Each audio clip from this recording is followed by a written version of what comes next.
ప్రార్థన చేసుకొని సాయంకాలపు కూడికను మనం ప్రారంభించుకుందాం. దయచేసి అందరం కళ్ళు మూసుకుందాం, తలలు వంచుదాం, ప్రార్థనలో ఏకీభవిద్దాం. మన మధ్యలో కృష్ణకుమారి గారు ఉన్నారు, వారు ముందుకు వచ్చి ప్రార్థన చేయవలసిందిగా మనవి చేస్తాం.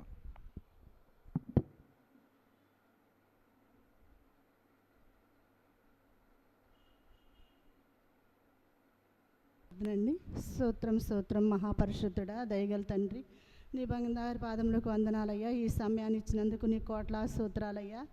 అలాగే నైనా మేమందరం కూడుకొని ఈ ధన్యత ఇచ్చినందుకు నీకు వందనాలయ్యా. 18 రోజులనైనా ఘనంగా జరిపించిన దేవా నీకు వందనాలయ్యా.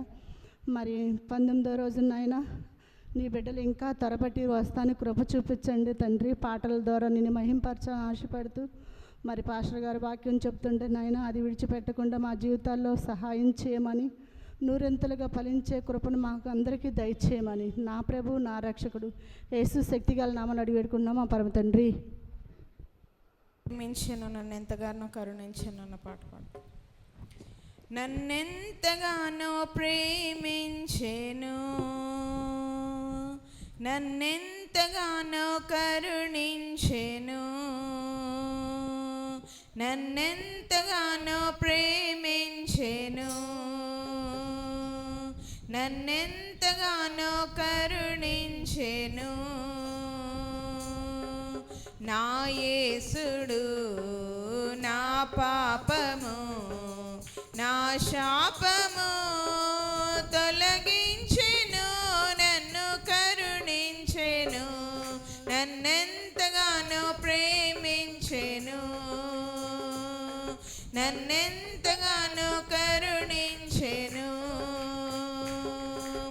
సాతాను బంధాలలో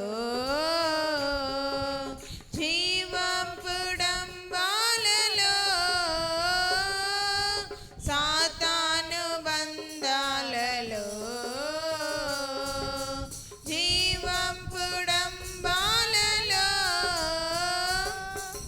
పడనీయక దరి చెరనీయక, పడనీయక దరి చెరనీయక, తన కృపలో నిరతంబు నన్ను నిల్పెను, తన కృపలో నిరతంబు నన్ను నిల్పెను, నన్నెంతగానో ప్రేమించెను, నన్నెంతగానో కరుణించెను. సత్యంబు జీవంబును ఈ బ్రతుకు సాఫల్యము, సత్యంబు జీవంబును ఈ బ్రతుకు సాఫల్యము, నేర్పించెను నాకు చూపించెను, నేర్పించెను నాకు చూపించెను, వర్ణింపగాలేను ఆ ప్రభువును, వర్ణింపగాలేను ఆ ప్రభువును, నన్నెంతగానో ప్రేమించెను, నన్నెంతగానో కరుణించెను. కల్వారి గిరి పైనను ఆ సిలువ మరణమును, కల్వారి గిరి పైనను ఆ సిలువ మరణమును, నా కోసమే యేసు శ్రమ నొందెను, నా కోసమే యేసు శ్రమ పొందెను, వర్ణింపగాలేను ఆ ప్రభువును, వర్ణింపగాలేను ఆ ప్రభువును, నన్నెంతగానో ప్రేమించెను, నన్నెంతగానో కరుణించెను. ఘనమైన ప్రేమకు వెలలేని త్యాగముకు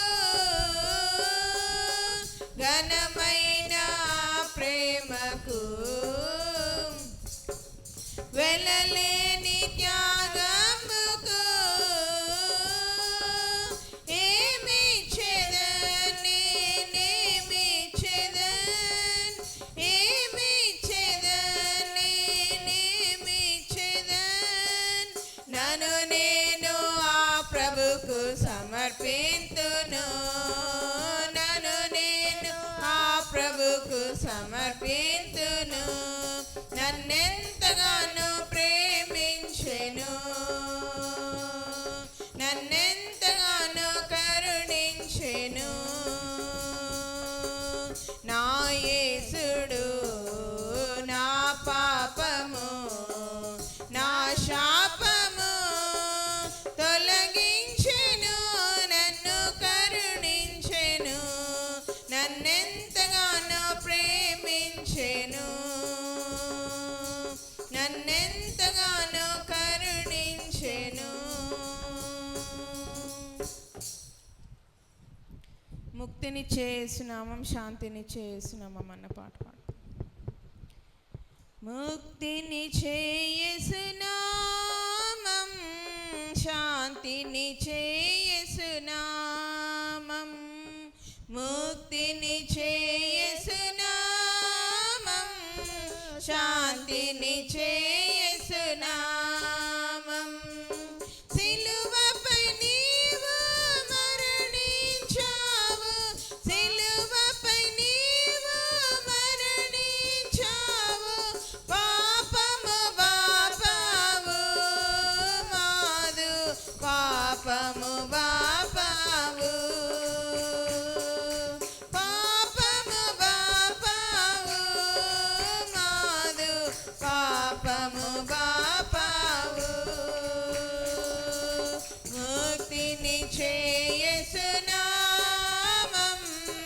శాంతిని చేస్తున్నామం ముక్తిని చేస్తున్నామం శాంతిని చేస్తున్నామం వేదనలెన్నో కలిగిన నాకు వేదనలెన్నో కలిగిన నాకు వెలుగును చూపావు నీవు వెలుగును చూపావు వెలుగును చూపావు నీవు వెలుగును చూపావు ముక్తిని చేస్తున్నామం శాంతిని చేస్తున్నామం ముక్తిని చేస్తున్నామం శాంతిని చేస్తున్నామం రోగములెన్నో కలిగిన నాకు రోగములెన్నో కలిగిన నాకు స్వస్థతనిచ్చావు నీవు స్వస్థతనిచ్చావు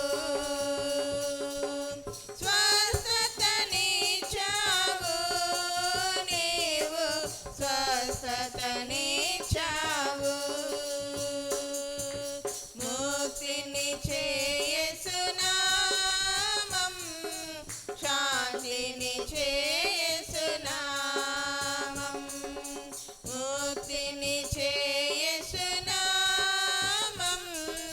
శాంతిని చేస్తున్నామం భూమిపై నీవు జన్మించావు భూమిపై నీవు జన్మించావు సిలువపై శ్రమించావు నీవు సిలువపై శ్రమించావు సిలువపై శ్రమించావు నీవు సిలువపై శ్రమించావు ముక్తిని చేస్తున్నామం శాంతిని చేస్తున్నామం ముక్తిని చేస్తున్నామం శాంతిని చేస్తున్నామం మన పాపములను పరిహారింపను మన పాపములను పరిహారింపను యేసు బలియాయే ఇలలో యేసు బలియాయే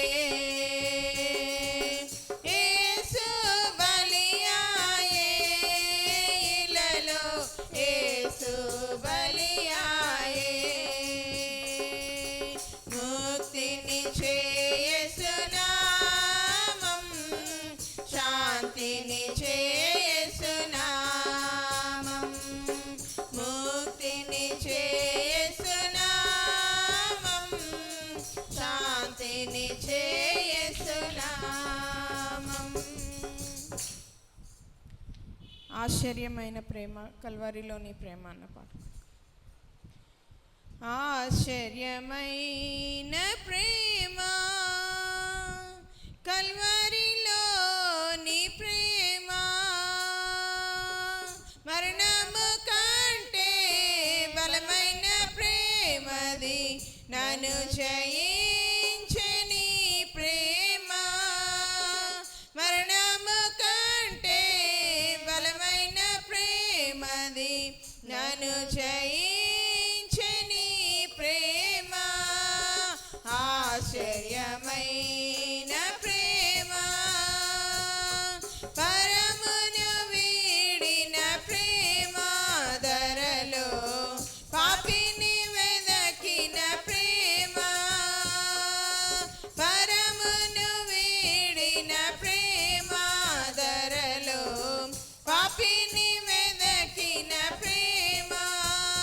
నన్ను కరుణించి ఆదరించి సేదదీచి నిత్య జీవమిచ్చే.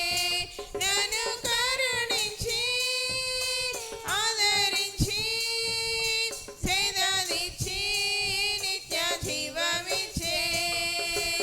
ఆశ్చర్యమైన ప్రేమ, పావన యేసుని ప్రేమ, సిలువలో పాపిని మోసిన ప్రేమ.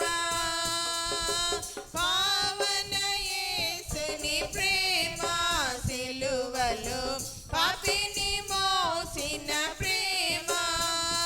నాకై మరణించి జీవమిచ్చి జయమిచ్చి తన మహిమనిచ్చే. నాకై మరణించి జీవమిచ్చి జయమిచ్చి తన మహిమనిచ్చే. ఆశ్చర్యమైన ప్రేమ, నా స్థితి చూచిన ప్రేమ, నాపై జాలిని చూపిన ప్రేమ.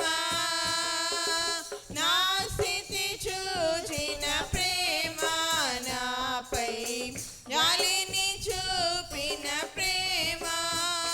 విడనాడని ప్రేమది, ఎన్నడూ ఎడబాయదు. విడనాడని ప్రేమది, ఎన్నడూ ఎడబాయదు. ఆశ్చర్యమైన ప్రేమ, కల్వరిలోని ప్రేమ, మరణము కంటే బలమైన ప్రేమది, నన్ను జయించని ప్రేమ. మరణము కంటే బలమైన ప్రేమది, నన్ను జయించని ప్రేమ. ఆశ్చర్యమైన ప్రేమ.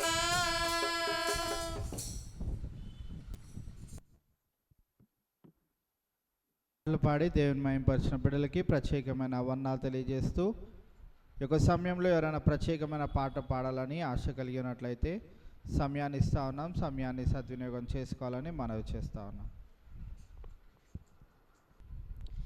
यीशु के दरबार में हमें प्यारा लगत है, यीशु के दरबार में हमें प्यारा लगत है, प्यारा लगत है, दुलारा लगत है, प्यारा लगत है, दुलारा लगत है।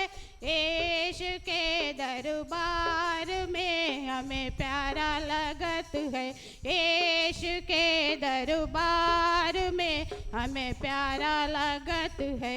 यीशु के दरबार मश कौन कौन आए, यीशु के दरबार मश कौन कौन आए, ब्राह्मण से गौड़ चरमासुरे हमें प्यारा लगत है, ब्राह्मण से गौड़ चरमास रे हमें प्यारा लगत है यीशु के दरबार में हमें प्यारा लगत है यीशु के दरबार में हमें प्यारा लगत है यीशु के दरबार मश कौन कौन बैठते यीशु के दरबार मश कौन कौन बैठते मूर्ख से पंडित नवाब रे हमें प्यारा लगत है मूर्ख से पंडित नवाब रे हमें प्यारा लगत है यीशु के दरबार में हमें प्यारा लगत है यीशु के दरबार में हमें प्यारा लगत है यीशु के दरबार मस क्या क्या मिलते यीशु के दरबार मस क्या क्या मिलते मुक्ति और शांति विश्वास रे हमें प्यारा लगत है मुक्ति और शांति विश्वास रे हमें प्यारा लगत है यीशु के दरबार में हमें प्यारा लगत है यीशु के दरबार में हमें प्यारा लगत है प्यारा लगत है दुलारा लगत है प्यारा लगत है दुलारा लगत है यीशु के दरबार में हमें प्यारा लगत है यीशु के दरबार में हमें प्यारा लगत है ఎంతమందికి అర్థమైందండి పాట? దేవుని ఇంట్లో ఉంటే ఏముంటాయో హిందీ పాటను పాడి చక్కనటువంటి పాటను పాడి మరి దేవుని మహింపరిచిన రత్నమ్మ గారికి ప్రత్యేకమైన వందనాలు తెలియజేస్తూ ఉన్నాం. ఈ యొక్క సమయంలో దేవుని యొక్క వాక్యాన్ని మనము కొద్దిసేపు ధ్యానించుకుందాం. మన మధ్యలో సిస్టర్ జయ గారు ఉన్నారు. వారు ముందుకు వచ్చి ప్రార్థన చేసిన తర్వాత దేవుని యొక్క వాక్యాన్ని ధ్యానించుకుందాం. ప్రార్థన చేసుకుందాం. స్తోత్రం స్తోత్రం స్తోత్రం స్తోత్రం కృపా సత్యం పడిన ప్రియా పర్లోక తండ్రి మీకు లెక్కలేని వందనాలు స్తోత్రాలు చెల్లిస్తున్నాం తండ్రి. మరి ఉదయకాలం అంతా మీ కృపలో భద్రపరిచారు. మరి సాయంకాల సమయంలో చిన్న మందగా చేరి మిమ్మల్ని స్తుతించడానికి గణపరచడానికి మమ్మల్ని ఏర్పాటు చేసుకున్న విధానాన్ని బట్టి మీకు వందనాలు స్తోత్రాలు ప్రభా. మరి తండ్రి రావాల్సిన బిడ్డలను మరి తండ్రి ఇంకనూ మీరు తోడుకొస్తున్న విధానాన్ని బట్టి మీకు లెక్కలేని వందనాలు స్తోత్రాలు చెల్లిస్తున్నాం ప్రభా. మరి తండ్రి మరి ప్రభా మరి తండ్రి పాటల ద్వారా మీరు మహిమ పొందారు మీకు వందనాలు స్తోత్రాలు తండ్రి. మరి నీ దాసుని నిలవబెట్టుకునే ప్రభా మాకు కావాల్సిన ఆత్మీయ ఆహారాన్ని మీరు అందిస్తున్న విధానాన్ని బట్టి మీకు వందనాలు ప్రభా. మీ పరిశుద్ధాత్మను బిడ్డ మీద ఉంచి ప్రభా మరి మాకు కావాల్సిన ఆత్మీయ ఆహారాన్ని అందిస్తారని నమ్ముచున్నాం తండ్రి. విని విడిచిపెట్టే వాళ్ళం కాకుండా ప్రభా వాక్యానుసారంగా జీవించే జీవితాలు కలిగి ఉండడానికి మాకు సహాయం చేయమని ఈ కొద్ది ప్రార్థన మీ పాసనకు చేర్చుకోమని యేసు నామమున అడుగుతున్నాం తండ్రి, ఆమేన్. 4వ అధ్యాయము 7-8 వచనాలను చదువుకొని ధ్యానించుకుందాం. తెస్సలోనికి రాసిన మొదటి పత్రిక 4వ అధ్యాయము 7-8 వచనాలు. పరిశుద్ధులగుటకే దేవుడు మనలను పిలిచెను గాని అపవిత్రులుగా ఉండుటకు పిలువలేదు. కాబట్టి ఉపేక్షించువాడు మనుషుని ఉపేక్షింపడు కానీ మీకు తన పరిశుద్ధాత్మను అనుగ్రహించిన దేవునినే ఉపేక్షించుచున్నాడు. ఇది మనం ఈ యొక్క 2 వచనాల్లో నుండి గమనించవలసిన ప్రాముఖ్యమైన విషయం ఏంటిది అని అంటే, దేవుడు మనలను ఎందుకు పిలిచాడు, ఎందుకు ఆయన ఏర్పాటులో మనమే ఉన్నాము, ఎందుకు ఆయన రాజ్యంలోనికి చేర్చుకోవడానికి కొంతమందిలో నిన్ను నన్ను దేవుడు ఎందుకు పెట్టుకొని ఉన్నాడు అనే విషయాలను ఈ యొక్క వచనంలో గమనిస్తూ మనం ఏం చూస్తూ ఉన్నామంటే, మనము పరిశుద్ధులగుటకి దేవుడు మనలను పిలిచెను కానీ అపవిత్రులుగా ఉండుటకు పిలువలేదు. మనం గమనించినట్లయితే పుట్టిన వారందరూ అపవిత్రులే. ఒక స్థాయిలో జ్ఞానం వచ్చే అంతవరకు వారు అపవిత్రమైన జీవితాన్ని ప్రారంభిస్తూ ఉంటారు. సాతాను క్రియలు వారిలో మరి ప్రారంభమవుతూ ఉంటాయి. ఆ సమయము మొదలుకొని మరి దేవునిని అంగీకరించే సమయము లేకుంటే దేవుని యందు నమ్మిక ఉంచి మనము బాప్తీసం తీసుకునే అంత సమయం వరకు మన జీవితాలలో ఏముంటుంది అంటే అపవిత్రమైన క్రియలను జరిగించే పరిస్థితిలో ఉంటాం. అయితే దేవుడు అందరినీ ఎందుకు ఆ రీతిగా పిలుచుకోవట్లేదు? అందరినీ పిలుచుకోవచ్చు కదా అని అంటే, మనము లేఖన భాగాన్ని కనుక గమనించినట్లయితే దేవుడు పిలిచిన వారిని మట్టుకు పరిశుద్ధపరచుకోవడానికి ఆశపడతా ఉన్నాడు. ఇవాళ మనం గమనించినట్లయితే మనకి లోకానికి వ్యత్యాసాన్ని చూపెట్టవలసిన వారమై ఉంటా ఉన్నాం అనే విషయాన్ని నేను తరచుగా జ్ఞాపకం చేస్తూ ఉంటాను. మనము లోకానికి వేరుగా జీవించాలనే విషయాన్ని జ్ఞాపకం చేస్తూ ఉంటాను. ఈ లోకంలో మనము జీవిస్తున్న వేళ అపవిత్రతను అంతయు విడిచిపెట్టి పరిశుద్ధతలోనికి మన జీవితాన్ని కొనసాగించగలుగుతామని ఆ సామర్థ్యత చూసిన దేవుడు నిన్ను నన్ను పరిశుద్ధపరచుకోవడానికి పిలిచాడు, కానీ అపవిత్రులుగా ఉండటానికి పిలవలేదు. కావున ఈవేళ మనము గమనించవలసిన ప్రాముఖ్యమైన విషయం ఏంటిది అని అంటే, దేవుడు మన జీవితాల నుండి పవిత్రత పరిశుద్ధత కోరుకుంటున్నాడు, కానీ అపవిత్రత అనేది కోరుకొనుట లేదు. కావున ఈవేళ మనం చూసినట్లయితే పరిశుద్ధులగుటకి దేవుడు మనలను పిలిచెను, కానీ అపవిత్రులుగా ఉండుటకు పిలువలేదు. పరలోక రాజ్యం గురించి ప్రకటన గ్రంథంలో మనం చదివినట్లయితే ఎంతమంది ఉంటారు అని అంటే, అందరూ పరలోక రాజ్యంలో ఉంటారని రాయబడలేదు. ఎందుకు అని అంటే, దేవుణ్ణి అంగీకరించని వారు కూడా అనేకులు ఉంటారు. అందుకే యేసుక్రీస్తు ప్రభువారు ఇలా అన్నారు, నేను మరి గొర్రెలను వేరుగా మేకలను వేరుగా చేసే ఒకానొక దినము రానై ఉన్నది. కావున ఈవేళ ఆ మాటలన్నింటినీ మనము గమనించినప్పుడు మనము తెలుసుకోవాల్సిన ప్రాముఖ్యమైన విషయం ఏంటిది అని అంటే, మనం పిలువబడిన గుంపులో ఉన్నాం. పిలువబడిన గుంపులో ఉండి మనం అపవిత్రమైన పనులను చేసినట్లయితే ఆ గుంపులో నుండి మనల్ని తొలగించే ఆ స్థితి కూడా ఎవరికి ఉంటుందంటే దేవాది దేవునికే ఉంటుంది.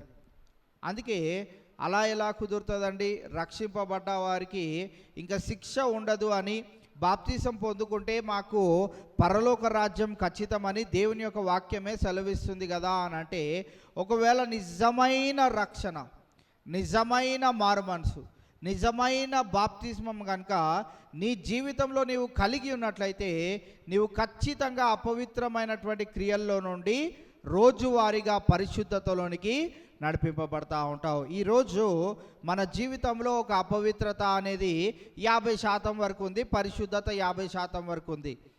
ఈ పరిశుద్ధతలోనికి నడిపింపబడేవారు రేపటి దినాన 51వ స్థాయిలోనికి వెళ్ళడానికి ప్రయత్నం చేస్తూ ఉంటారు. 49% అపవిత్రను తొలగించుకోవడానికి, అనగా 50 విషయాల్లో నెగ్గిన వారు 51వ విషయంలో నెగ్గాలి అని దేవుడు కోరుకుంటా ఉన్నాడు. కాలక్రమేణా మనము ముందుకు పరిశుద్ధతలోనికే నడిపింపబడాలి, కానీ అపవిత్రతలోనికి దిగజారిపోకూడదు. కావున ఇవాళ మనం గమనించినట్లయితే మనందరికీ బాగా సుపరిచితమైన ఒక వచనం మనము చాలాసార్లు చదువుకుంటా ఉన్నాం. ఏంటిది అని అంటే, మన దేవుడు ఎటువంటి దేవుడు?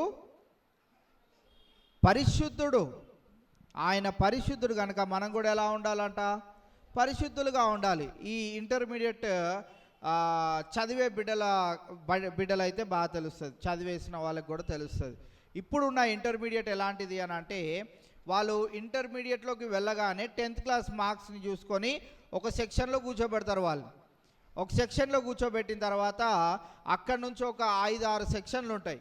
5-6 సెక్షన్లు ఏంటిది అని అంటే, ఏమి చదవడు వీడు అన్నవాడిని లాస్ట్ సెక్షన్లో కూర్చోబెడతారు. బాగా చదవగలుగుతాడు అన్నవారిని ఫస్ట్ సెక్షన్లో కూర్చోబెడతారు. వారికి కాన్సన్ట్రేషన్ అంతా ఏంటి అని అంటే, తర్వాత వాళ్ళు ఏం చేయాలనే దాని గురించే కాన్సన్ట్రేషన్. అంటే ఎంట్రన్స్ ఎగ్జామ్స్ కొరకు ప్రిపరేషన్ చేస్తూ ఉంటారు. ఈ లాస్ట్ సెక్షన్లో ఎవరినైతే కూర్చోబెట్టారో వారి ప్రిపరేషన్ అంతా ఏముంటుంది అంటే, అట్లీస్ట్ వీడు 36 మార్కులు తెచ్చుకొని పాస్ అయ్యి గట్టెక్కితే చాలు అన్న బ్యాచ్ ఒకటి. సో ఈ రోజున మనం గమనించినట్లయితే ఆదివారం ఆరాధనలాగా లేదు కనుక మనం ఏం గమనించవచ్చు అంటే, మనము ఒక మెట్టు ఎక్కువ కొంచెం క్లెవర్ స్టూడెంట్స్ అనమాట. మనం క్లెవర్ స్టూడెంట్స్ కనుకనే ఈ గంట సేపు దేవుని మందిరంలో కేటాయించాలి, నేను ఇంకా పరిశుద్ధతలోనికి దేవుని యొక్క వాక్యపు వెలుగుల్లోనికి ముందుకు రావాలని ఆసక్తి చూపెట్టిన వారం. అందుకే నేను ప్రతి సంవత్సరం ఈ విషయాన్ని జ్ఞాపకం చేస్తాను. 7:30 to 8:30 is a very crucial time. చాలా విశేషమైనటువంటి పనులు చేసుకునే టైం అది. 7:30 to 8:30 పిండి రుబ్బుకోవాలన్నా, అన్నం వండుకోవాలన్నా, కూర వండుకోవాలన్నా, పిల్లలకి చదివించాలన్నా, వారిని పడుకోబెట్టాలన్నా, భర్త ఇంటికి రాగానే కాఫీ ఇవ్వాలన్నా, ఏది చెయ్యాలన్నా విశేషమైన టైం ఏంటిది అని అంటే 7:30 to 8:30. ఎందుకంటే చాలా కష్టపడి పురుషులు ఉద్యోగం చేస్తున్న వారు చాలా కష్టపడి 7ంటికి వస్తారు ఇంటికి.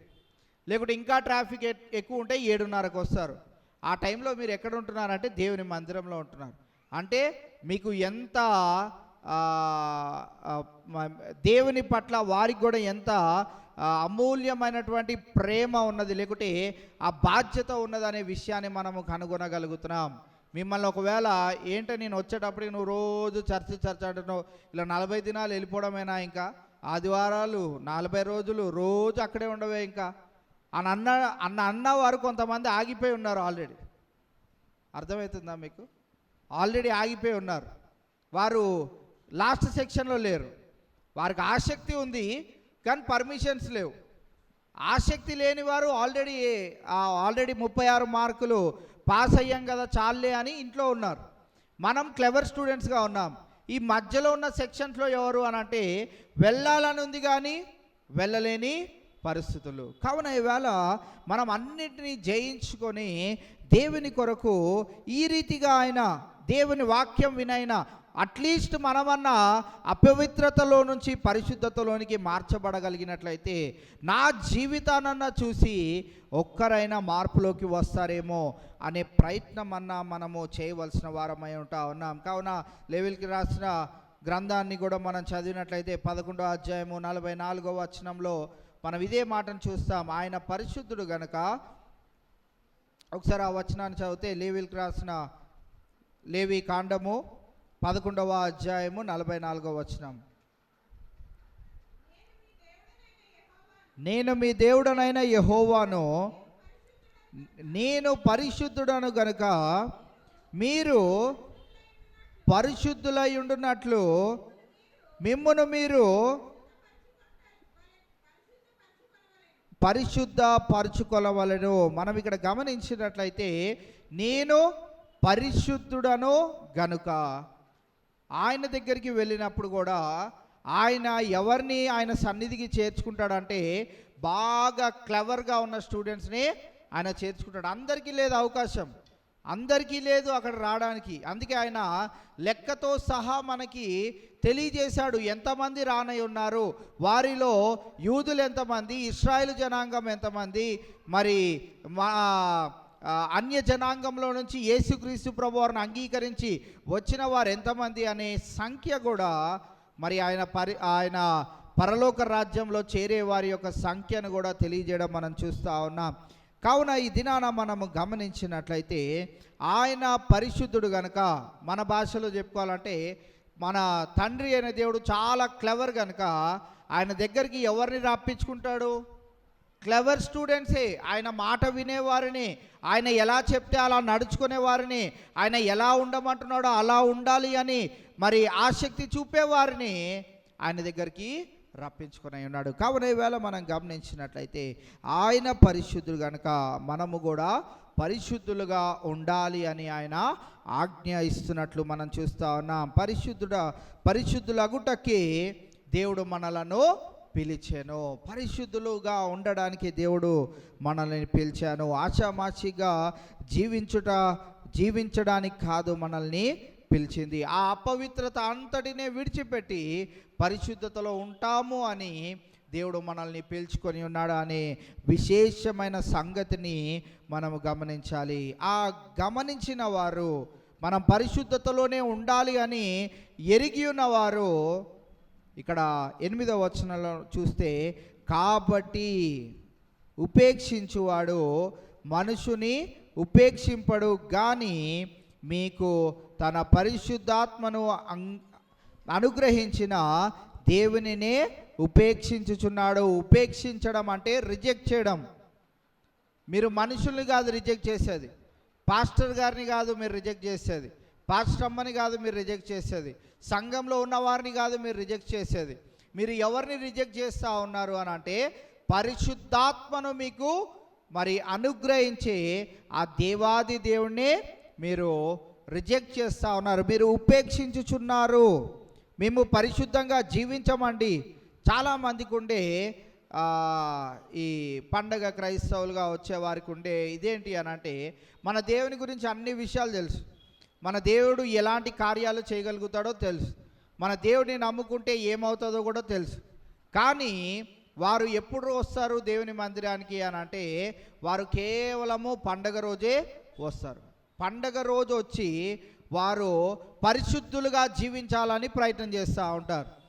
మనం గమనించాలి, ఇక్కడ ఏమంటున్నాడు అని అంటే పరిశుద్ధులగుటకే మిమ్మల్ని పిలిచాను. అయితే కొంతమంది ఏం చేస్తూ ఉన్నారు అని అంటే ఈ పరిశుద్ధాత్మను ఇచ్చే దేవాది దేవుణ్ణి ఉపేక్షించుచున్నారు. అంటే ఎవరైతే సహాయము చేయాలో, ఎవరైతే కార్యము చేయాలి అని నమ్మి వచ్చారో ఆ దేవుణ్ణి వారు నమ్మరు. తాత్కాలికమైన నమ్మకమే వారి జీవితంలో ఉంటుంది, తాత్కాలికమైన జీవిత విధానమే వారిలో కనపడతా ఉంటుంది, తాత్కాలికమైనటువంటి మరి ప్రేమనే వారు దేవుని పట్ల కుమ్మరించే వారిగా ఉంటారు. ఇంకా మన భాషలో చెప్పుకోవాలి అని అంటే కార్యము జరిగేంతవరకు ఈ దేవుడు కావాలి, లేకుంటే ఇంకా చెప్పాలి అని అంటే ఏదో ఒక దేవుడిని మొక్కుతాం కానీ మాకైతే కార్యం జరగాలి. ఇంకా ఉదాహరణగా చెప్పుకోవాలి అని అంటే ఒక వ్యాపారం చేసే వ్యక్తి లాభాలు రావడానికి ఉన్న దేవుళ్ళ ఫోటోలు అన్నీ పెట్టుకుంటూ ఉంటారు కొంతమంది. మీరు ఎప్పుడైనా చూసారో లేదో, ఎవరి ద్వారా మాకు హాని రావద్దని ఉన్న దేవుళ్ళందరినీ పెట్టుకుంటారు. అంటే ఇప్పుడు ఎవరిని నమ్ముతున్నట్టు? నేను బొట్టు పెట్టుకొని నెత్తిపైన ఒక టోపీ పెట్టుకొని సూట్ వేసుకున్నాను అనుకోండి, నేను ఎవరిని అని మీరు గమనించగలుగుతారు? సూటును బట్టి క్రైస్తవుడా, బొట్టు పెట్టుకున్న దాన్ని బట్టి హిందువా, నెత్తిపైన టోపీ పెట్టుకున్న వాడిని బట్టి ముస్లిం అన్నా? మీకు అర్థమవుతుందా? కొంతమంది ఎలాగా జీవిస్తూ ఉంటారు అని అంటే ఏదో ఒక దేవుడు, ఏ దేవుడైనా పర్వాలేదు, ఏదో ఒక దేవుడు. ఈ ముగ్గురు దేవుళ్ళలో ఎవరో ఒకరు, ఇందాక పాస్టర్ గారు చెప్తా ఉన్నారు, ఏంటిది రాబర్ట్, రామ్, రహీం, అలా ఉంటుంది కథ. రాబర్ట్ క్రిస్టియన్, రామ్ హిందూ, రహీం ముస్లిం. అలా ముగ్గురిని నాలోనే కనిపించుకునేటట్టు నేను ఉన్నాను అనుకోండి, ఇక్కడ నిలబడి నేను ఇక్కడ బోధిస్తూ ఉన్నాను అనుకోండి, మీకు ఎలా ఉంటుంది? అసలు ఈయన పాస్టరా, లేకుంటే ముస్లింల యొక్క మౌలానా, లేకుంటే పూజారి గారా, ఏంటి మాకు అర్థం కావట్లేదు. కొంతమంది భక్తిని కూడా దేవుడు చూసినప్పుడు ఏం అర్థం కాదు. అసలు వీళ్ళు పరిశుద్ధతలో ఉండాలనుకుంటున్నారా, అపవిత్రతలో ఉండాలనుకుంటున్నారా, లేకుంటే ఎలాగుండాలనుకుంటున్నారు? నాకేమీ అర్థం కావట్లేదు. అయితే క్రైస్తవ బిడ్డలమైన మనము కాబట్టి ఉపేక్షించువాడు మనుషుని ఉపేక్షింపడు. ఎవరు కూడా మనుషులను రిజెక్ట్ చేయరు. మనుషులను సృజించిన దేవాది దేవుణ్ణి ప్రతి ఒక్కరూ రిజెక్ట్ చేస్తూ ఉంటారు. అందుకే నేను పరిశుద్ధునిగా జీవించను. కోరాహు కూడా అదే దేవునితో పాటు దేవుడు పంపించిన ప్రవక్తగా ఉన్నటువంటి మోషేతో అదే చర్చించడం మనం చూస్తూ ఉన్నాం. నువ్వేంటి, మేము పరిశుద్ధులం కాదని నువ్వు చెప్పడానికి నువ్వెవడివి? మాకు దేవుడొద్దు, ఎవ్వరొద్దు. మా పరిశుద్ధత ఏంటో, మా భక్తి ఏంటో, మేము ఎలా జీవించాలో, ఎలా నడుచుకోవాలో, ఏం చేయాలో, ఎలా ఉండాలో అన్నీ మాకు తెలుసు. నువ్వు వచ్చి ఎవడరా మాకు చెప్పేది అని కోరాహు మోషేతో తిరగబడి దేవాది దేవుణ్ణి ఉపేక్షించినట్లు మనం చూస్తూ ఉన్నాం. కావున ఈవేళ మనం గమనించినట్లయితే మనము క్రైస్తవులముగా జీవిస్తున్న వేళ, దేవుని శక్తి సామర్థ్యతలు ఏంటో తెలిసి జీవిస్తున్న వేళ, ఆయన ఆజ్ఞలను నెరవేర్చకపోతే ఎలాంటి శిక్షను మనం పొందుకుంటామో తెలిసిన మనము ఎలా జీవించాలంట? పరిశుద్ధులుగా జీవించాలి. అందుకే మనం ఇక్కడ చూసినట్లయితే, కాబట్టి అంగీకరింపని వాడు, ఉపేక్షించువాడు అనే పదం కనుక మనకు అర్థం కాకపోతే, అంగీకరించని వాడు మనుషుని అంగీకరించట్లేదు. మనుషుడు చెప్పే మాటలు కాదు, సాక్షాత్తు దేవుడు చెప్పిన మాటలే. ప్రతి ఒక్క దైవజనుడు బోధించేది దీంట్లో నుంచే కదా. ఇది మాకు వద్దు, దేనిని మేము వినము, దేనిని నమ్మము, కానీ ఈ దేవుడు మాకు మేలు చేయాలి అని అంటే ఎలా ఉంటుంది చెప్పండి? దీన్ని నమ్మము, దీన్ని చదవము, దీనిని ధ్యానించము, దీంట్లో ఉన్నది ఏది మా జీవితాల్లో చెయ్యము, కానీ దీంట్లో ఉన్న దేవుడు మాకు కార్యం చేయాలి అని అన్నాడు అనుకోండి, ఎలా ఉంటుంది చెప్పండి? ఎలా ఉంటుంది చెప్పండి?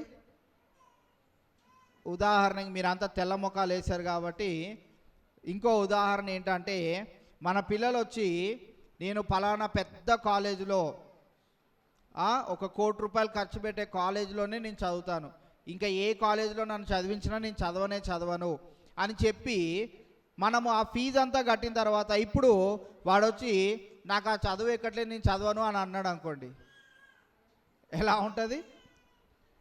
ఎలా ఉంటుంది? బాగుంటుందా? సరేరా, 1 కోటి రూపాయలు పోతే పోయినాయిలే, రేపు సంపాదించుకోవచ్చు, నువ్వు ఏది చదవాలనుకున్నావు అది చదువు అని అంటామా? ఫ్యాన్కి ఏలాడదీస్తాం, కర్ర తీసుకొని ఏది దొరికితే దాన్ని వాయించి పెడతాం. వాతలు వచ్చినా కానీ ఊరుకోం. సచ్చినట్టు రోజు పొద్దునే వాడు వెళ్ళి కాలేజీలో చదవాల్సిందే, ర్యాంక్ సంపాదించాల్సిందే, మంచి ఉద్యోగంలో స్థిరపడాల్సిందే. ఎందుకు అని అంటే, మనం పెట్టింది ఆషామాషి అమౌంట్ కాదు, 1000 రూపాయలు 100 రూపాయలు కాదు, సరాసరి వాడు కోరిన 1 కోటి రూపాయలు తెచ్చి అదంతా వాడికి కావాల్సిందంతా అరేంజ్ చేసినాక నేను అక్కడ చదవను, నేను చెయ్యను అని అంటే ఎలా ఉంటుందో, దేవాది దేవుడు చెప్పిన ప్రతీది కూడా మనం నెరవేర్చకుండా, ఆయన చెప్పింది చెప్పినట్టు చేయకుండా, నాకు అన్ని మేలులు కావాలి, నేను ఈ దేవుని ప్రార్థన చేస్తాను, నాకు అన్నీ ఇచ్చేయాలి అని కోరడం కూడా అలాంటిదే.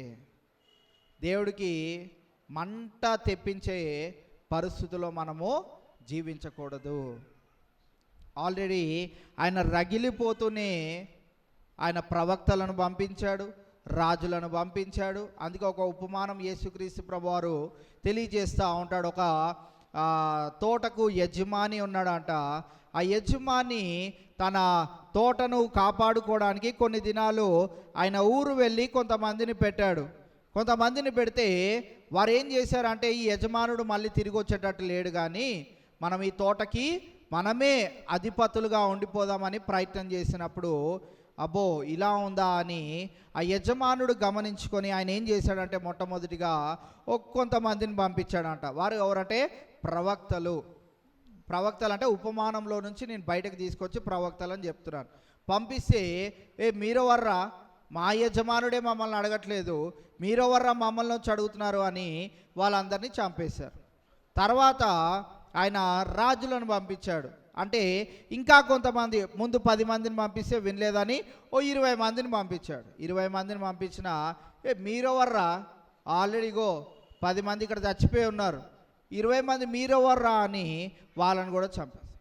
అమ్మో ఇలా కాదు అని ఆ యజమానుడు ఏం చేశాడంట, నా కుమారుని పంపిస్తే నా కుమారుని ఏం చేయలేరు కదా అని ఆయన కుమారుణ్ణి, అనగా యేసుక్రీస్తు ప్రభువారిని పంపిస్తే యేసుక్రీస్తు ప్రభువారిని కూడా ఏం చేశారు, చంపేశారు. సో ఆ ఉపమానంలో నుంచి ఈరోజు మన వాక్య ధ్యానాన్ని కనుక మనం గమనించినట్లయితే, మనము కూడా మన కోరికలన్నీ ఈ దేవుడు తీర్చాలి, కానీ ఈ దేవుడు చెప్పింది ఏది మేము చేయము అని అంటే, ఒకానొక దినాన ఆ దేవుడికి ఇంకా కోపం వచ్చి, ఆ యజమానుడికి కోపం వచ్చి ఏం చేశాడంట తెలుసా? చివరికి ఆయన వచ్చి ఎవరెవరైతే వారి కొడుకును కూడా చంపేశారో వాళ్ళందరినీ హతము చేసినట్లుగా, అంటే చివరి దినాన దేవుడు చేయబోయే ఆ యొక్క తీర్పు, నరకంలోనికి త్రోసివేయబడే ఆ యొక్క పరిస్థితి గురించి ఆ ఉపమానం అంతటిలో మనం గమనిస్తూ ఉంటాం. కావున ఈవేళ మనము ఈ యొక్క వచనాల్లో నుండి కూడా మనం గమనించినట్లయితే, కాబట్టి ఉపేక్షించువాడు మనుషుని ఉపేక్షింపడు, కానీ మీకు తన పరిశుద్ధాత్మను అనుగ్రహించిన దేవుణ్ణే ఉపేక్షించుచున్నారు. రోమీయులకు రాసిన పత్రిక 5వ అధ్యాయం 5వ వచనాన్ని మనం గమనించినట్లయితే, పరిశుద్ధులుగా జీవించాలని ప్రయత్నం చేసేవారు మొట్టమొదటి స్టెప్ ఏంటిది అని అంటే ఈ వచనంలో మనం చూస్తాం. రోమిలకు రాసిన పత్రిక 5:5.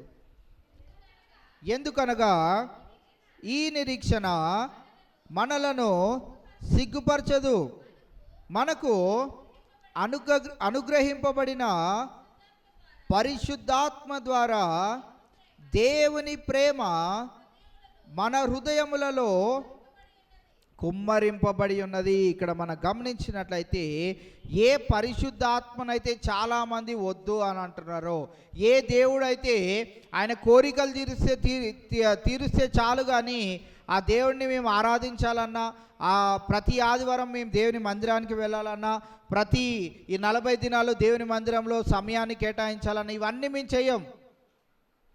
కానీ ఆ దేవుడు మాకు అన్నీ చేయాలని కోరే ఒక బ్యాచ్ ఉంటే ఇంకొకరిని ఇక్కడ మనం చూస్తా ఉన్నాం. మనకు అనుగ్రహింపబడిన పరిశుద్ధాత్మ ద్వారా దేవుని ప్రేమ మన హృదయములలో కుమ్మరింపబడి ఉన్నది.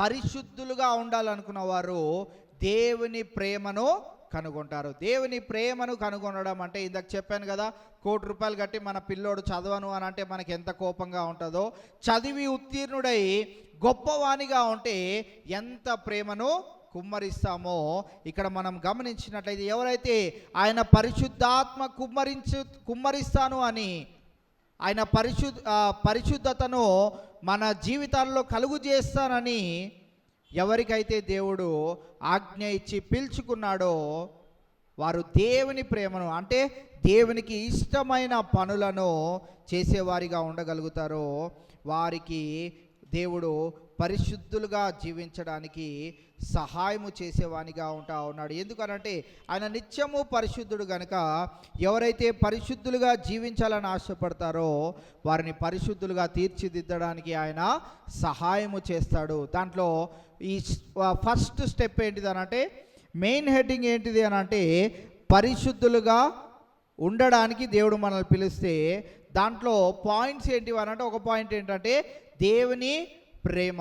దేవుని ప్రేమలో దేవుడు కోరిన విధమైనటువంటి జీవితాన్ని జీవించడము. రెండోది మనం గమనించినట్లయితే గలతీయులకు రాసిన పత్రిక 4వ అధ్యాయము 6వ వచనాన్ని మనం చూసినట్లయితే, మరియు మీరు కుమారులై ఉన్నందున నాయన తండ్రి అని మొరపెట్టు తన కుమారుని ఆత్మను దేవుడు మన హృదయంలోనికి పంపెను. ఇక్కడ మనం గమనించినట్లయితే రెండో విశేషమైనటువంటిది ఏంటి అని అంటే, ఎవరైతే పరిశుద్ధులుగా ఉండడానికి పిలువబడి ఉన్నారో మొట్టమొదటిగా వారిలో దేవుని ప్రేమ ఉంటుంది. అనంటే దేవునికి ఇష్టమైన క్రియలను, దేవుని యొక్క ప్రేమను పొందుకునేటట్టు వారి జీవితాలను మలుచుకుంటూ ఉంటారు.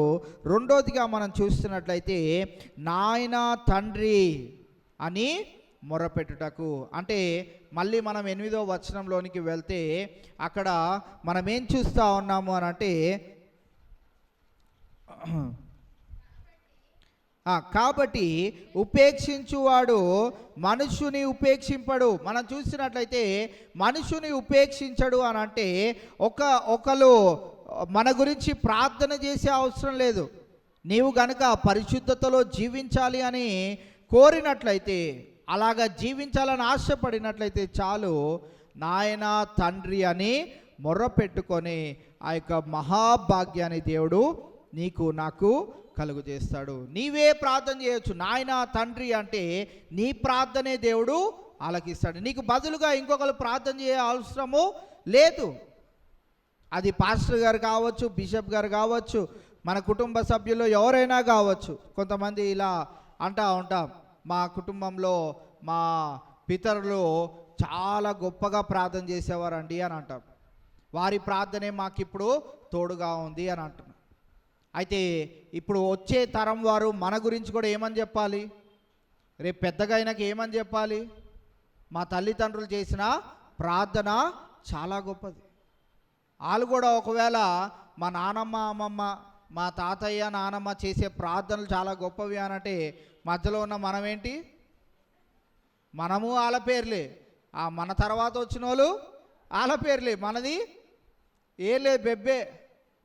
అంటే మనుషుల సహాయాన్ని కోరేవారిగా, మనుషులు ప్రార్థన చేస్తే చాలు అనేవారిగా. అందుకే చాలామంది భర్తలు, మా ఆవిడ చేస్తే ప్రార్థన చాలా భలే చేస్తుందండి ప్రార్థన అంట. కొంతమంది భర్తల గురించి కూడా అలానే చెప్తూ ఉంటారు. మన గురించి మనము మేము ఇంతసేపు ప్రార్థన చేస్తామండి అని చెప్పేది ఎప్పుడు? అలాగా మనము జీవించాలి అని ఇక్కడ కోరడం మనం చూస్తూ ఉన్నాం. కాబట్టి ఉపేక్షించువాడు, అంగీకరించని వాడు మనుష్యుని అంగీకరింపడు కానీ మీకు తన పరిశుద్ధాత్మను అనుగ్రహించిన దేవునినే అంగీకరించని వానిగా ఉంటా ఉన్నాడు. ఉపేక్షించుచున్నాడు అని అంటే అంగీకరించడు. దేవుడు వద్దు కానీ దేవుడు ద్వారా జరిగే కార్యాలన్నీ నాకు కావాలి. కావున ఈవేళ అటువంటి స్వార్థమైనటువంటి భక్తిని మనం ఒకవేళ చేస్తున్నట్లయితే ఈ దినము నుంచి అయినా మనము అపవిత్రతను, ఆజ్ఞలలో ఒక ఆజ్ఞ ఏంటిది అని అంటే, పైన ఆకాశం అందే కానీ కింద భూమి అందే కానీ భూమి కింద ఉన్న అగాధం అందైనా కానీ నేను తప్ప నీకు మరి ఒక దేవుడు ఉండకూడదు అని అంటే, దేవుడు చెప్పింది ఇంకొక రూపంలో వచ్చిన వారి గురించి కాదు, కానీ దేవుడే నీ ప్రయారిటీ. నీ భర్త అయినా, నీ పిల్లలైనా, భార్య అయినా, తల్లిదండ్రులైనా, ఎవరైనా కానీ దేవుని తర్వాత దేవుని ద్వారానే వచ్చిన వారు గనక నీ ఫస్ట్ ప్రయారిటీ ఎవరికి ఉండాలి అని అంటే దేవాది దేవునికే ఉండాలి. అందుకే పైన ఆకాశం అంతే కానీ ఈ దేవుళ్ళు దేవతలు అనుకున్న వారందరూ కూడా ఎప్పుడు చెప్తాను కదా, వారు ఎవరో ఒకరికి పుట్టినవారే, వారు ఎవరో ఒకరి ద్వారా సృజింపబడిన వారే, వారు ఎవరో ఒకరు తల్లిదండ్రులుగా ఉంటారు, లేకుంటే వారికి పిల్లలుగానైనా ఉంటారు. వారు చేసిన క్రియలు కొన్నిటిని బట్టి వారిని దేవుళ్ళుగా వారు ఆరాధించుకుంటున్నారు. అంతేగాని వారు దేవుళ్ళు కాదు. దేవుళ్ళు అని అంటే వారు ఏ రీతిలో ఉంటారు అని అంటే మన తండ్రి అయిన దేవుడు దానికి సాక్షిగా ఉంటా ఉన్నారు. తన కుమారుడైనటువంటి యేసుక్రీస్తు ప్రభువారు లేఖనాలను నెరవేర్చుటకు ఆయన ఆ రీతిగా ఈ లోకంలోనికి వచ్చి మానవ శరీరంలో తన ప్రాణాన్ని పెట్టి రక్తాన్ని పాప పరిహార్థమై ఆయన చిందించినట్లుగా ఉంటా ఉన్నాడు. ఈ దినాన పరిశుద్ధాత్ముడు, అందుకే యేసుక్రీస్తు ప్రభువారు ఇలా అన్నాడు కదా, నేను వెళ్ళుచున్నాను, మీకు ఇప్పుడు ఒక ఆయన నేను మీకోసము పంపించున్నాను. నేనున్నంత కాలము ఆదరణకర్త ఎవరంటే నేనే. ఇప్పుడు నేను వెళ్ళిపోయే సమయం వచ్చింది, అయితే నిన్ను మిమ్మల్ని విడిచిపెట్టట్లేదు, మీకోసము ఒక ఆదరణకర్తను, పరిశుద్ధాత్మను మీకు పంపించుచున్నాను. ఆయన మీలో ఉండి మీలో నివసించుచు మీలో ఆయన కార్యాలను నెరవేర్చేటట్లుగా సహాయము చేస్తాడు అని ఎవరైతే సెలవిచ్చారో ఆయనను అంగీకరించి వెంబడిస్తున్న ఈ పౌలు భక్తుడు తెస్సలోనిక సంఘానికి రాస్తూ ఈ దినాన మనకి కూడా తెలియచేస్తున్న మాట ఏంటిది అని అంటే, నీవు పరిశుద్ధతలోనికి ఒక్కొక్క మెట్టు ముందుకు వేసుకుంటూ వెళ్ళినట్లయితే నీలో కనిపించవలసిన 2 లక్షణాలు ఏంటిది అని అంటే, ఒకటి నీవు దేవుణ్ణి ప్రేమిస్తావు, రెండోది దేవుణ్ణి ప్రేమించటం ద్వారా దేవుడిచ్చే గొప్పదైనటువంటి బహుమానం ఏంటిది అని అంటే, నీవే నాయన తండ్రి అని మొరపెట్టుకోవచ్చు. నాయన తండ్రి అని నీవు మొరపెట్టుకొని ఆ యొక్క గొప్పదైనటువంటి ధన్యతను దేవుడు మనకి ఇస్తూ ఉన్నాడు. కావున ఈవేళ మనం ఈ యొక్క విషయాలను గమనిస్తున్న వేళ మనము వీటి ద్వారా మనల్ని మనము బలపరుచుకుంటూ, మనల్ని మనము పురికొల్పుకుంటూ, మనము దేవుడు మెచ్చే, దేవునికి నచ్చే, దేవునికి ఇష్టమైన జీవిత విధానాన్ని మనం జీవిస్తూ ముందుకు కొనసాగలిగినట్లయితే పరిశుద్ధాత్మ దేవుడు మనకు ఆ రీతి సహాయాన్ని అనుగ్రహించి మనము ఒక్కో మెట్టు పరిశుద్ధతలోనికి వెళ్తూ మన జీవితాన్ని మెరుగుపరుచుకుంటూ ఆయన రాకడ సమీపించుచున్నది అన్న గ్రహింపులో మనం ఉంటూ అనేకులను పురికొల్పుతూ మనము కూడా ఆ పరిశుద్ధతలోనికి వెళ్తూ ఆ పరిశుద్ధుడైన దేవుణ్ణి ఎదుర్కోవాలంటే మనలో కూడా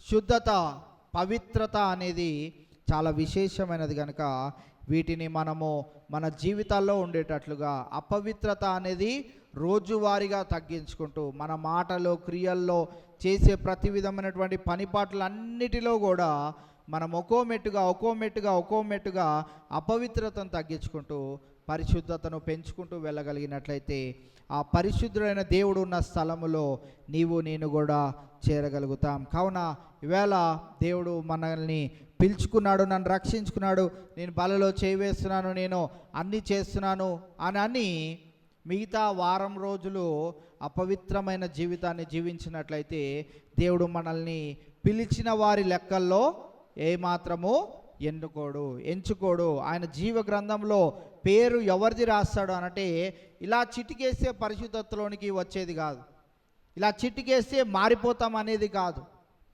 కాలక్రమేణా ప్రతి విషయంలో మనం జాగ్రత్త పడుతూ ముందుకు వెళ్ళగలిగినట్లయితే దేవుడు రాకడ వచ్చేలోపు ఆయన మనల్ని ఎత్తబడే గుంపులో, పిలిచిన గుంపులో మనమందరం కూడా ఉండే ఆ యొక్క స్థితిని దేవుడు మనకు అనుగ్రహిస్తాడు. కనుక ఆ రీతిగా మనం సిద్ధపడుతూ ముందుకు కొనసాగుదాం. పరిశుద్ధాత్ముడు మనకి అటు రీతిగా సహాయము చేసి మనల్ని నడిపించునుగాక. చివరి ప్రార్థన చేసుకుందాం. దయచేసి అందరం కళ్ళు మూసుకుందాం, తలలు వంచుదాం, ప్రార్థన చేద్దాం. మరి 10th క్లాస్ ఎగ్జామ్స్ రాసిన బిడ్డల కొరకు ప్రార్థన చేద్దాం. రాయబోచున్న బిడ్డల కోసం కూడా ప్రార్థన చేద్దాం. ఇంటర్మీడియట్ ఎగ్జామ్స్ రాసిన బిడ్డల కొరకు ప్రార్థన చేద్దాం. అలాగే ఎంట్రన్స్ ఎగ్జామ్స్ కొరకు ప్రిపేర్ అవుతున్న బిడ్డల కొరకు ప్రార్థన చేద్దాం. మే 1, 2, 3 తారీఖులో రాబోయే దైవజనులు రెవరెండ్ పసుల జయప్రకాష్ గారి గురించి ప్రార్థన చేద్దాం. అలాగే పాటల ప్రాక్టీస్ కొరకు, మ్యూజిషియన్స్ కొరకు, సౌండ్ సిస్టమ్ కొరకు, భోజన సిద్ధ పాటల కొరకు అనేకమైన కార్యక్రమాలు ఉన్నాయి కనుక వాటన్నిటి గురించి మనము ప్రార్థన చేద్దాం. దేవుని మహిమార్థమై అంశం ఏంటిది అనంటే ప్రాముఖ్యంగా మనం 3 రోజుల యొక్క కూడికల యొక్క మరి ఉద్దేశము ఏంటిది అనంటే మనము బలపరచబడాలి, మనము ఆధ్యాత్మికంగా ఎదగాలి, నశించున్న ఒక్క ఆత్మైన దేవుని యొక్క రక్షణలోనికి రావాలి. ఇది గనక ముఖ్యమైన ఉద్దేశము. దేవుడు నెరవేర్చున్నట్లుగా మనం ప్రార్థన చేసుకుందాం. అలాగే మనల్ని ప్రేమించి, సంఘాన్ని ప్రేమించి పెద్దలు పుష్ప గారు, వారి యొక్క కుటుంబము మనల్ని ప్రేమించి పలహారం కూడా తీసుకుని వచ్చిన్నారు కనుక వారి కుటుంబానికి కూడా దేవుడు దీవెన ఆశీర్వాదాలు దయచేయనట్లుగా ప్రార్థన చేద్దాం. అలాగే ప్రమోద్, అనుష వాళ్ళ యొక్క కుమారుడు మరి ప్రమోద్ అలాగే అనురాధ వాళ్ళ కుమారుడు మరి మోషన్స్తో బాధపడతా ఉన్నాడు. సో ఆ బిడ్డ గురించి కూడా ప్రార్థన చేయవలసిందిగా చివరి ప్రార్థన మన మధ్యలో ఉన్న సిస్టర్ సుశీల గారు వచ్చి ప్రార్థన చేస్తారు. దాని తర్వాత కూడికను మనం ముగించుకుందాం. పరిశుద్ధుడు పరిశుద్ధుడు పరిశుద్ధుడు నుంచి నిత్యం దోతలతోనూ భక్తులతోటి కొనియాడబడుచున్న దేవానికి వందనాలు ప్రభా తండ్రి. గడిచిన కాలం నుండి ప్రభ ఇప్పటివరకు కాచి కాపాడిన విధానాన్ని బట్టి నీకు వందనాలు ప్రభా తండ్రి. చెప్పిన వాక్యాన్ని బట్టి నీకు వందనాలు ప్రభ. అవును ప్రభ, నిన్ను తిరస్కరించిన వాడు ప్రభ మనసుకుని తిరస్కరించుట కాదు కానీ ప్రభ నిన్ను తిరస్కరించుట చాలా ఇది ప్రభా తండ్రి. మేము తిరస్కారం లేక ప్రభ నీ అందు విశ్వాసంతో తండ్రి నువ్వు చెప్పిన వాక్యానుసారంగా మేము జీవించే భాగ్యాన్ని దయచేయమని వేడుకుంటున్నాం ప్రభా తండ్రి. ఈ సిలువ ధ్యానాల్లో ప్రభ మరి ఎక్కువగానే తండ్రి నీ నామాన్ని ఇంకా ఎక్కువగా తెలుసుకునే భాగ్యాన్ని మాకు దయచేసిన దేవానికి వందనాలు ప్రభ. ఇక్కడ కూడి వచ్చిన తండ్రి సభ్యులను బట్టి నీకు వందనాలు ప్రభ. ఎంతో ఆసక్తితో వచ్చి ఉన్నారు ప్రభ. ఆసక్తిని బట్టి నీకు స్తోత్రాలు ప్రభా తండ్రి. వాళ్ళ కుటుంబంలో చేస్తున్న మేలుని బట్టి నీకు వందనాలు ప్రభా తండ్రి. ఇంకా రావాల్సిన బిడ్డలు ప్రభ సమయాన్ని పోనివ్వక ఇంకొక రోజు వాళ్ళకి అవకాశం ఇచ్చి వచ్చే భాగ్యాన్ని దయచేయమని వేడుకుంటున్నాం ప్రభ తండ్రి. ముఖ్యంగా 10th క్లాస్ రాయిచున్న బిడ్డల కొరకు ప్రార్థిస్తున్నాం ప్రభా తండ్రి. మా సంఘంలో ప్రభ 10th క్లాస్ బిడ్డలు ఉన్నారు ప్రభ. వాళ్ళ ఎగ్జామ్ అన్నీ మంచిగా రాసేటట్టు చేయమని వేడుకుంటున్నాం ప్రభ తండ్రి. ఆల్రెడీ 10th క్లాస్ ఎగ్జామ్స్ రాశారు ప్రభ. వాళ్ళకి మంచి తండ్రి రిజల్ట్ దయచేయమని వేడుకుంటున్నాం ప్రభా తండ్రి. నీ తండ్రి హౌస్ ఆఫ్ ప్రేయర్లో ప్రభ తండ్రి విద్యార్థులకు నీవు ఇచ్చిన ఉత్తీర్ణత మాకు తెలుసు ప్రభా తండ్రి. అయినా ప్రభ నీ సాక్షుల బిడ్డలుగా తండ్రి సంఘంలో నిలబట్టమని వేడుకొనిచున్నాం ప్రభా తండ్రి. ఎంట్రన్స్ ఎగ్జామ్ రాయిచున్న బిడ్డల కొరకు ప్రార్థిస్తున్నాం ప్రభా. మంచి ఉత్తీర్ణత దయచేయమని వేడుకుంటున్నాం ప్రభా. వాళ్ళు ఏది కావాలో అనుకుంటున్నారో అందులో వాళ్ళకి సీటు దయచేయమని వేడుకుంటున్నాం ప్రభా తండ్రి. ఇంటర్మీడియట్ విద్యార్థుల కొరకు ప్రార్థిస్తున్నాం ప్రభా. ఎగ్జామ్ రాసి ఉన్నారు ప్రభా, వాళ్ళకి మంచి రిజల్ట్ దయచేయమని వేడుకుంటున్నాం ప్రభా తండ్రి. అనారోగ్యంగా ఉన్న బిడ్డలను కాచి కాపాడమని వేడుకుంటున్నాం ప్రభా, ఆరోగ్యాన్ని దయచేయం ప్రభా తండ్రి. అనురాధ వాళ్ళ బిడ్డకు ప్రభా మోషన్స్ తగ్గించి ప్రభా స్వస్థత దయచేసి ప్రభా రేపొద్దున ఆమె సాక్ష్యం ఇచ్చి బిడ్డగా చేయమని వేడుకుంటున్నాం ప్రభా తండ్రి. మేము మీటింగ్స్ కొరకు ప్రార్థిస్తున్నాం ప్రభా. 1, 2, 3 తారీఖుల్లో ప్రభా తండ్రి నువ్వు జరిగించుతున్న మీటింగ్స్ని బట్టి నీకు వందనాలు ప్రభా తండ్రి. నిర్వీర్యంగా జరుగుతున్న ప్రభా మీటింగ్స్ని బట్టి తండ్రి గత కాలంలో జరిగించిన దానికంటే ఇంకా ఎక్కువగా ప్రభా తండ్రి అనేక జనములకు ప్రభ రక్షణ సువార్త ప్రకటించు తండ్రి. అనేక జనములుగా ప్రభ రక్షణ స్వీకరించేటట్టు చేయమని వేడుకుంటున్నాం ప్రభా తండ్రి. దానికి కావలసిన ఆర్థిక వనరులు సమకూర్చమని వేడుకుంటున్నాం ప్రభా తండ్రి. నీకు నియమించుకున్న పాస్టర్ గారిని బట్టి నీకు వందనాలు ప్రభా. ఆయన ప్రకటించుండగా నువ్వు తోడుగా ఉండమని వేడుకుంటున్నాం ప్రభా తండ్రి. ఆ 3 రోజులకి ఆయనకు నువ్వే తోడు నీడ అనుగ్రహించి కాపాడమని వేడుకుంటున్నాం ప్రభా తండ్రి. మా పాస్టర్ గారిని బట్టి నీకు వందనాలు ప్రభా తండ్రి. నిస్బాబు వివాహ సమయంలో మీరు ఉండండి ప్రభా. 7వ తారీఖు జరిగిన వివాహ సమయంలో మీరు ఉండండి. ఆ పనులకు తగిన సమయాన్ని తండ్రి మీరు ఇచ్చి ఉన్నారు ప్రభా. ఆ సమయాల్లో ఎవరు ఏమేమి పనులు చేయాలో అవన్నీ వాళ్ళు సక్రమంగా నిర్వర్తించే భాగ్యాన్ని దయచేయమని వేడుకుంటున్నాం ప్రభా. దానికి కావలసిన అన్ని వసతులు సమకూర్చమని వేడుకుంటున్నాం ప్రభా. వివాహాన్ని ఘనంగా జరిపించమని వేడుకుంటున్నాం ప్రభా. ఇరువురు ప్రభా తండ్రి వివాహాన్ని జరిగించేటట్లు ప్రభా మార్గంలోని వెల్లుట్లోని వచ్చుట్లో నువ్వే తోడుగా ఉండమని వేడుకుంటున్నాం ప్రభా. ముఖ్యంగా ప్రభా నీ ఆత్మ సంఘంపై ఉంచున్నందుకు నీకు వందనాలు ప్రభా తండ్రి. మా మధ్య ఉన్నదని మేము నమ్ముచున్నాం ప్రభా యేసయ్య తండ్రి. ఇక్కడికి వచ్చిన ప్రతి ఒక్క బిడ్డను మీరే తోడుగా ఉండి వాళ్ళ కుటుంబాల్లో శాంతి సంతోషం సమాధానం దయచేసి తండ్రి ఈ రాత్రి కాలంలో తండ్రి మేము వెళ్ళగలుచుండగా నువ్వు తోడుగా ఉండమని వేడుకొంచున్నాం ప్రభా. రేపు మరొక సమయాన్ని మేము వినియోగించుకుని ప్రభా తండ్రిని సిలువ ధ్యానాల్లో మేము ధ్యానించుకునే భాగ్యాన్ని దయచేసి ఈ చిన్ని ప్రార్థనని పరిశుద్ధ పాదముల చెంత చేర్చుకోమని మా ప్రియకుమారుడు యేసు పరిశుద్ధనామమున వేడుకుంటున్నాం తండ్రి, ఆమేన్.